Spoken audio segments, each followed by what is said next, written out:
ఇట్ల నుంచే తనకి వ్యతిరేకత వచ్చిందని చెప్పేసి కొంతమంది బయటకు వచ్చేసి ఇంటర్వ్యూలలో చెప్తున్నారు. మరి దీని మీద మీరేమంటారు?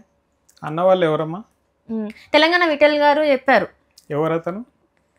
అంటే గతంలో ఉన్నారు కదా, పార్టీలో ఉన్నారు కదా, ఇప్పుడు ఎక్కడ ఉన్నాడు? ఇప్పుడు లేరు కానీ పార్టీలో. ఇప్పుడు ఎవరు పంచన్ ఉన్నాడు, ఎవరు సంకలు ఉన్నాడు?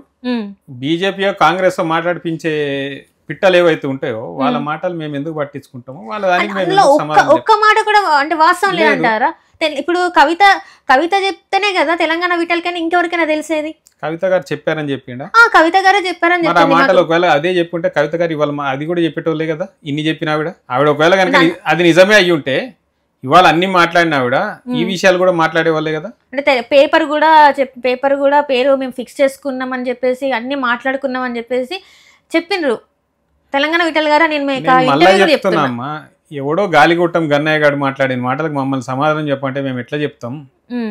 అంటే మీరు అందరూ ఒకటే దగ్గర ఉన్నారు కదా, ఫస్ట్ నుంచి వెళ్ళి కూడా ఒక కుటుంబంలా ఉన్నారని చెప్పింది మీరే. ఎవరు?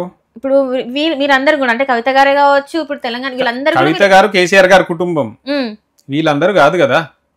పార్టీలో ఉన్నంత వరకు అయితే కుటుంబ సభ్యులు అయ్యేటోళ్లే కదా. నేను బీఆర్ఎస్ పార్టీలో ఉన్నంత మాత్రాన జరుగుతున్న ప్రతిదీ నాకు తెలవాలని లేదు. అంతర్గతంగా జరిగే సంభాషణలు చాలా ఉంటాయి. అవన్నీ నాకు కాకుండా నాకు తెలియకపోయినా సరే బయటకు వచ్చి నేను చెప్పినా అనుకోండి, అవలగండి అయితా, నిజాలు కావాలి. అంటే ఇప్పుడు ఏవైతే మాటలు వస్తున్నాయో ఈ ఛానళ్ళ గురించి కావచ్చు, పేపర్ గురించి వచ్చేది కవిత అయితే అనలేదంటారు. ఆవిడ చెప్పాలి కదా, ఆవిడ చెప్పినప్పుడు అడుగుదాం, మాట్లాడదాం.